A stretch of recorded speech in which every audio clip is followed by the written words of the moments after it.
Bonjour tout le monde. Est-ce que ça vous est arrivé dans votre vie de vous sentir dépendant ou accro à quelque chose? Ça peut être une relation, évidemment, mais ça peut être aussi l'alcool, la drogue, la cigarette, la nourriture, la consommation de façon générale, la porno, la masturbation ou des comportements qui est plus ou moins acceptable finalement. Vous avez essayé de vous débarrasser de ce comportement-là qui était nuisible pour vous et que vous avez eu des rechutes et vous savez pas trop pourquoi, vous avez de la difficulté comme ça à vous sortir de cette problématique-là. Alors peut-être que les outils que je vais vous montrer aujourd'hui vont vous aider. Aujourd'hui, ce qu'on va voir un peu le tableau du changement, on va voir la balance décisionnelle, on va voir la chaîne délictuelle, et si on a le temps, on va regarder au niveau du contrat de non-consommation que souvent je faisais avec mes clients. Alors merci d'être avec moi aujourd'hui. Alors aujourd'hui, ce que je vais vous montrer, le tableau du changement que voici. Alors le tableau de changement, en fait, là, quand quelqu'un arrive dans mon bureau, puis que soit quelqu'un qui a la problématique, ou soit la famille de cette personne-là qui voudrait voir un changement effectué chez leur enfant, par exemple, alors je vais évaluer, voir s'il y a de l'espoir de changement et s'il y a un malaise chez l'individu.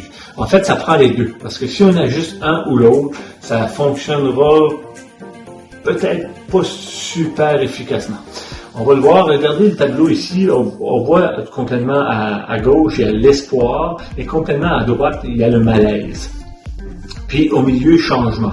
Au milieu du changement, on va voir si le changement va être facile ou qu'il n'y aura pas de changement du tout en fonction de l'espoir et du malaise. C'est quoi l'espoir et le malaise? C'est l'espoir, c'est est-ce que l'individu a espoir de s'en sortir? Est-ce qu'il pense qu'il a du contrôle sur sa situation? Puis s'il pense qu'il va réussir à s'en sortir. Le malaise, c'est si la personne souffre suffisamment pour changer, parce qu'une personne qui souffre pas, il change pas, il reste dans cette situation-là. Hein?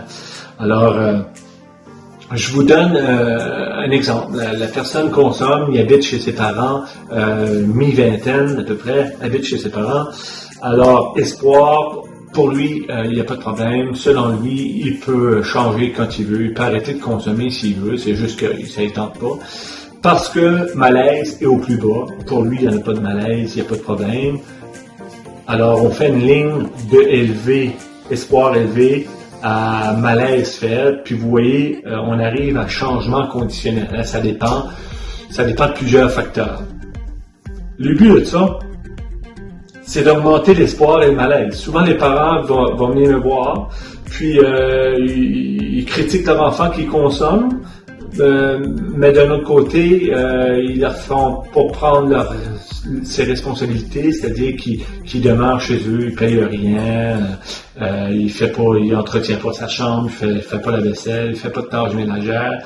Alors, lui, il n'y en a pas de problème, hein. Pourquoi quelqu'un changerait de cette situation-là? Moi-même, si j'étais dans cette situation-là, je continuerais ce mode de vie-là, évidemment.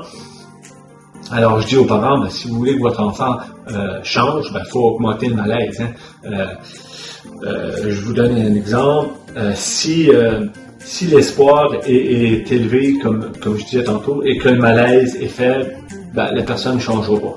D'un autre côté, si l'espoir est très très faible et que le malaise est super élevé, il n'y a pas vraiment de chance que la personne change parce qu'il ne pensera pas être capable de changer. En plus de ça, il va être super malheureux, ce qui probablement va contribuer à ce qu'il y ait des idées suicidaires, comme vous voyez vraiment au-dessus du malaise.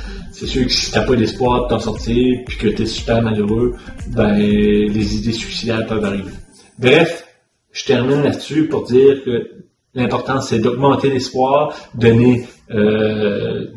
faites croire à la personne qui est capable de changer, montrez-lui parlez-lui des personnes qui ont vécu ces problématiques-là, qui ont changé eux autres aussi, et d'un autre côté, augmenter le malaise, hein, faites-lui prendre ses responsabilités. Si la personne a été rencontrée par son patron puis qui dit, écoute, la prochaine fois que je te pogne un état de consommation, ben t'es dehors, puis sa conjointe lui parle puis qu'elle dit, je te donne une semaine pour arrêter ta consommation, sinon je te quitte. Si les enfants ne parlent plus, ben c'est sûr que tout ça augmente le malaise. Alors, si quelqu'un est malheureux, il va vouloir changer parce qu'on ne veut pas rester dans le malaise. Alors, sur ce, j'espère que ce tableau-là vous aidera. Je vous mettrai le lien, si je trouve, c'est le tableau de qui, c'est qui qui a inventé ça, ça vient pas de moi, mais si je trouve c'est qui, alors je vous mettrai les coordonnées en bas de la page. Le deuxième outil, la balance décisionnelle, ça c'est quelque chose que j'utilisais avec mes clients qui consommaient, mais aussi avec ça peut être monsieur, madame, tout le monde, en fait, qui a des problèmes de couple. Vous pouvez changer la consommation pour le couple dans cet exemple-là, puis vous allez voir. C'est 4 petites questions, super simples. Première question, c'est quoi l'aspect positif de ma consommation? Hein? C'est quoi ce que j'aime? C'est quoi ce que ça m'apporte? Alors, vous remplissez, vous y inscrivez vos réponses. Le deuxième, c'est les aspects négatifs liés à l'arrêt de ma consommation. C'est quoi ce que je perds si j'arrête de consommer ou si j'arrête mon couple? La troisième question, c'est quoi les conséquences négatives à ma consommation? Hein? C'est les conséquences actuelles que j'ai ou les conséquences éventuelles qui risquent d'arriver si je continue à consommer. Là encore là, vous pouvez changer consommation ou couple, c'est la même chose. Vous pouvez l'adapter selon votre problématique dans laquelle vous êtes. Et la quatrième question, avantage à arrêter ma consommation, c'est quoi ce que je gagne si j'arrête? Souvent, ces 4 petites questions-là vont faire allumer des lumières dans la tête de mes clients. Ils vont réaliser que finalement, les aspects positifs qu'ils retrouvent en consommant n'ont rien d'égal aux effets positifs qu'ils auraient à arrêter de consommer. Alors, j'espère que cet outil-là vous aidera aussi. Hein, on fait un bref survol parce que je ne veux pas que la vidéo dure 40 minutes aussi. Si vous avez des questions, écrivez-les en commentaire, ça va me faire plaisir d'y répondre. Troisième outil, un outil que j'adore, un outil que probablement pas beaucoup de personnes utilisent, la chaîne délictuelle. La chaîne délictuelle, où est-ce que j'ai connu ça? J'ai connu ça alors que j'étais dans un stage au CIMAS de l'Estrie aussi, que je travaillais avec des prédateurs sexuels tels des pédophiles et cette clientèle-là, finalement. Ça vient d'un livre, en fait, qui s'appelait « Les agresseurs sexuels, théorie, évaluation et traitement » de Jocelyn Aubu. Alors, ça fait plusieurs années que je travaille avec ça. Puis, alors c'est ça. À l'époque, quand ça a sorti cette chaîne délictuelle-là, ça s'appelle la chaîne délictuelle parce que c'est la chaîne qui nous amène à un délit. Hein. On se lève pas le matin puis on dit on s'en va faire un délit. Il y a souvent une série d'étapes qu'on va traverser. Plus ou moins vite, ça peut prendre 1 heure, comme ça peut prendre 4 heures ou 48 heures ou une semaine. Le but, c'est de savoir à quelle étape je suis dans cette chaîne-là pour trouver des pistes de sortie pour pas aller à l'étape suivante. Je sais que c'est complexe, je vais vous l'expliquer, puis vous allez voir, c'est très simple. Comme je vous disais, cet outil-là, ça a été inventé pour travailler avec des prédateurs sexuels, des pédophiles, des gens qui avaient des problématiques de déviance sexuelle. Mais c'est aussi une chaîne que je peux utiliser un peu à toutes les sauces, dans le sens que si vous avez un comportement déviant dans d'autres problématiques de votre vie, c'est pas obligé d'être de la sexualité, comme si, je sais pas moi, je vous donne un exemple complètement à l'opposé. Je veux prendre soin de ma santé, je veux arrêter de manger des cochonneries, je veux essayer d'arrêter de manger du chocolat. Alors, je vais vous donner l'exemple de comment est-ce que ça se traduit, ça, dans la chaîne délictuelle. Alors, le premier point de la chaîne délictuelle, c'est le conflit. Hein. Tout ça part d'un conflit. Ça peut être un conflit interne qu'on vit, nous, avec nous-mêmes. Ça peut être un conflit avec notre passé, notre enfance. Ça peut être un conflit avec ma conjointe. Ça peut être un conflit au travail. Ça peut être un conflit... Peu importe c'est quoi le conflit, tout ça part d'un conflit. Alors, le but, c'est de régler le conflit. Parce que si on ne règle pas le conflit, on va tomber dans le malaise. C'est quoi le malaise? C'est de me sentir mal dans ma peau. Hein? Le malaise, ça peut être je me sens imbécile, je me sens pas à la hauteur, je me sens stupide, je me sens pas bien, je vis un malaise. L'important, c'est de régler ce malaise-là, de se trouver des trucs pour régler ou travailler ce malaise-là. Parce que si je règle pas mon malaise, je vais tomber dans mon fantasme. Non, le fantasme, c'est quoi? C'est une idée défendue par la société. Hein? C'est quelque chose que je dois pas faire, mais que je m'adonne à rêver, puis à fantasmer. Alors, encore là, quand je suis pris dans cette bulle-là, il faut que je trouve un moyen de sortir de mon fantasme, parce que sinon, je vais tomber dans mon choix anodin. C'est quoi un choix anodin? Un choix anodin, c'est quelque chose qui n'est pas dangereux pour monsieur, madame, tout le monde. Mais pour moi, que cette problématique-là, c'est très risqué. Puis ça m'amène, si je ne le règle pas, ça va m'amener à ma situation à risque. Puis ma situation à risque, si je le règle pas, puis si je me trouve pas des pistes de sortie, là, ça va m'apporter à mon passage à l'acte. Je vous donne un exemple. On parlait de pédophilie tantôt, alors j'espère pas heurter vos oreilles. Prenons l'exemple d'un monsieur qui a des problématiques de déviance sexuelle. Le monsieur a été agressé dans son enfance, dès l'âge de 5 ans jusqu'à, 16 ans. C'est sûr que ça, c'est venu changer des choses dans sa tête et dans son discours et dans sa vision d'une sexualité saine. Hein? Alors, c'est sûr que ça, lui, il est pas bien avec ça. Déjà là, il est dans son conflit. Il vit du jugement, le monsieur est célibataire, il n'arrive pas à se trouver une conjointe parce qu'évidemment, les conjointes qu'il a eues, ça n'a pas donné des bons fruits. Alors, le monsieur est en conflit. Il tombe dans le malaise, il se dit « je suis un raté, je vais tout le temps rester célibataire, j'intéresse personne ». Alors, il va tomber dans son fantasme. Avec un enfant, ça serait tellement facile. Si la personne ne jugerait pas, c'est ça. Hein, il va se faire des accroires, puis son jugement va être altéré, évidemment. Puis, mais c'est ça. Il va tomber dans son fantasme. Choix anodin.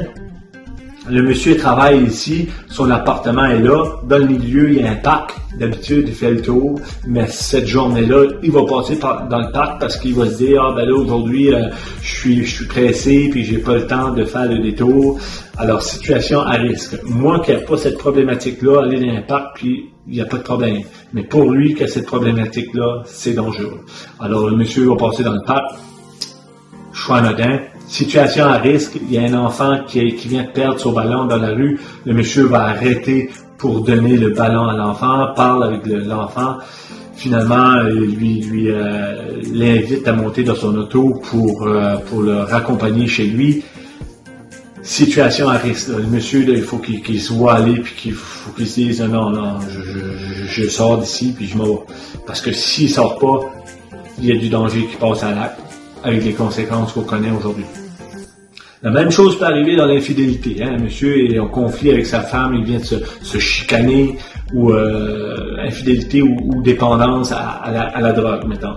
Alors, il vient de vivre un conflit avec sa femme, puis malaise, il se sent stupide, et oh my God, j'aurais dû pas lui dire ça, j'ai été violent avec elle probablement, puis il se sent mal, puis il se sent cruche, puis il se sent ci, puis il se sent ça. Fantasme, me semble, avec une bonne bière là, ou avec une ligne de coke, ça irait mieux, j'oublierais mes problèmes, puis ça irait bien, puis c'est ça le fantasme. Là.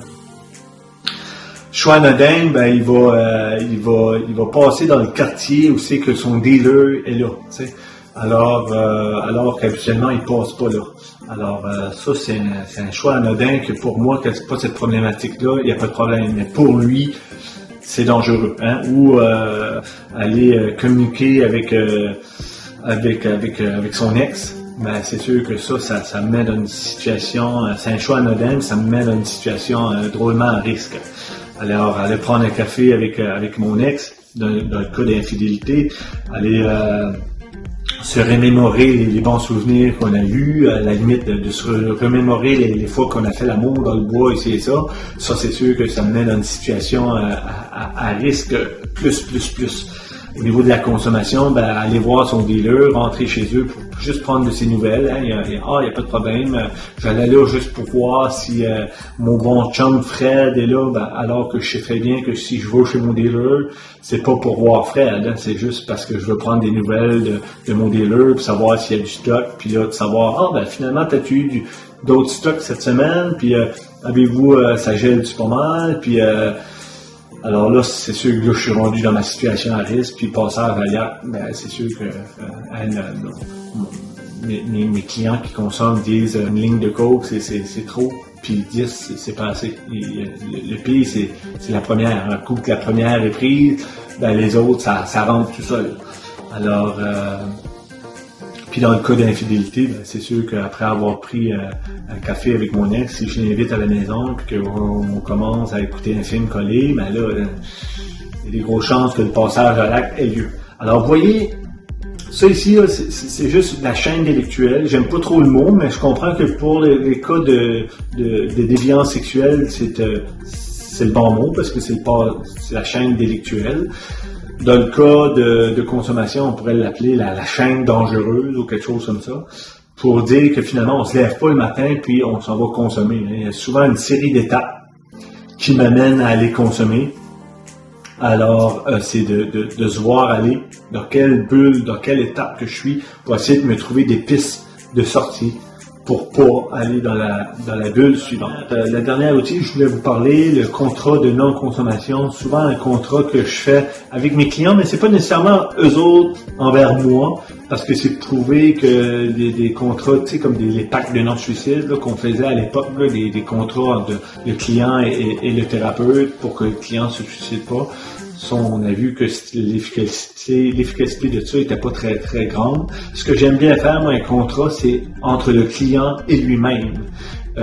Souvent, pas souvent, le client est la meilleure personne qui se connaît le plus.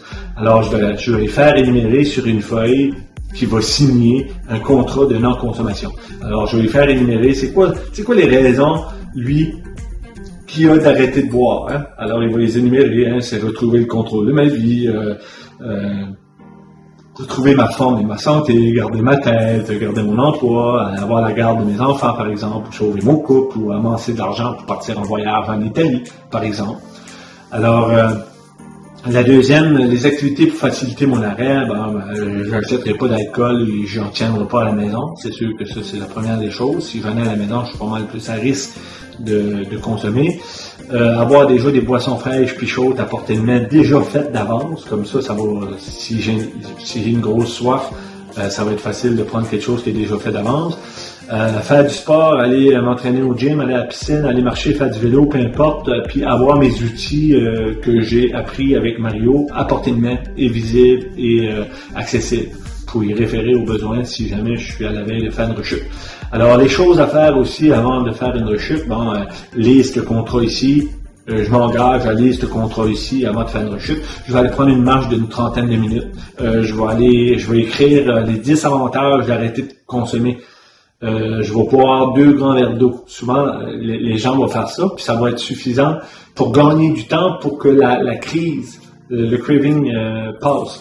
Je vais regarder la photo de mes 2 enfants, par exemple, parce que je me rappelle que mon objectif, c'est de garder la garde de mes enfants. Alors, si je sais pas, si j'ai un collier avec les 2 enfants, la photo de mes enfants dedans, puis je le regarde, ou je sais pas, la photo de mes enfants s'affiche quelque part, c'est facilitant. Alors, les règles, 5 règles anti-rechute que je disais souvent, c'était de rester motivé, faire une liste des avantages d'avoir arrêté de boire et lire cette liste-là régulièrement. Éviter de prendre ne serait-ce qu'un verre, parce que je vous le disais tantôt, hein, un c'est trop, puis 10 c'est pas assez. Alors, préparer un plan d'urgence aussi. Hein? C'est important aussi, je l'ai oublié tantôt, là, mais dans les choses à faire avant la rechute, ça peut être de déterminer un ami que j'ai d'avance, un ami à qui je parle, puis que je dis, écoute, par exemple, Gaëtan, si je t'appelle un jour, c'est parce que je suis à la veille de rechuter. Alors, j'espère que tu vas répondre au téléphone, puis que tu vas être capable de me convaincre de ne pas faire ça. Alors, Gaëtan, oui, ok, je suis d'accord, je vais être ton parrain. finalement, puis tu peux te fier sur moi, tu m'appelleras, voici mon numéro de téléphone. J'ai écrit déjà le nom de mon ami et son numéro de téléphone. Je peux même le rentrer directement dans mon cellulaire pour pas avoir besoin de chercher son numéro de téléphone, que ça soit facile. Alors Gaëtan va pouvoir m'aider finalement à pas rejeter. Alors, préparez un plan d'urgence, surtout évitez de consommer à boire régulièrement, n'achetez pas d'alcool comme je vous disais, ou si vous en avez à la maison, achetez-les. Analysez aussi les raisons pour lesquelles vous avez bu, considérez cet événement comme un accident de parcours qui vous permet d'apprendre des choses. Hein. Souvent, les personnes ont besoin d'avoir une rechute pour vraiment réaliser que c'est plus ça qu'ils veulent de leur vie. Alors, ne vous adressez pas trop de reproches. C'est pas nécessairement un échec, ça fait partie de la solution. Alors, parlez-en à vos proches aussi que vous voulez arrêter de consommer. Par exemple, ça peut être aidant plutôt que de vivre ça avec vous tout seul, puis de tomber dans le malaise, comme on avait vu tantôt. Si vous avez des symptômes de sevrage, évidemment, allez consulter à l'urgence, allez parler de ça à votre médecin. Arrêtez pas une consommation d'alcool toute seule, sans parler à votre médecin. Il y a des médicaments qui existent, qui peuvent vous aider, parce que les syndromes de sevrage à l'alcool sont néfastes et peuvent à la limite être dangereuses pour votre santé. Alors, puis réfléchissez aux conséquences de vos précédentes rechutes avec la chaîne délictuelle qu'on vient de voir. Mieux vous connaissez les situations à risque de rechute, mieux vous allez éviter les rechutes finalement. Signez le contrat, puis faites signer un témoin à la limite. Puis ça, souvent, ça peut être le fun d'avoir un contrat de mois en mois et de dire non, moi je m'en tiens à ce contrat-là, le telle date, le 26 mars 2021 par exemple, j'ai signé un contrat et ça fait 1 an que j'ai pas consommé, ça fait 2 ans, ça fait 3 ans. Consultez aussi des groupes comme les AA qui peuvent vous aider, ou de votre église locale, souvent il y a des groupes d'entraide et de soutien. Alors sur ce, je vous souhaite une bonne fin de journée. J'espère que ces petits outils-là que je vous ai expliqués brièvement sauront vous aider. Si vous avez aimé cette vidéo, likez, écrivez-moi des commentaires. C'est toujours très intéressant de vous lire. Si vous avez des questions, n'hésitez pas. Si vous avez une problématique auquel que vous voulez avoir plus de support, vous pouvez me téléphoner au 418-998-0112, 418-998-0112, ou mon adresse email mariovigno@commercial.hotmail.com. Vous pouvez visiter ma chaîne YouTube personnelle Mario Vigno, ou ma page Facebook professionnelle. Alors sur ce, je vous souhaite une belle fin de journée. Merci d'avoir été là et au plaisir de vous refaire d'autres vidéos sur d'autres sujets. Si vous avez des idées de sujets que vous aimeriez aborder, écrivez-moi-les en commentaire. Salut bien et bonne fin de journée.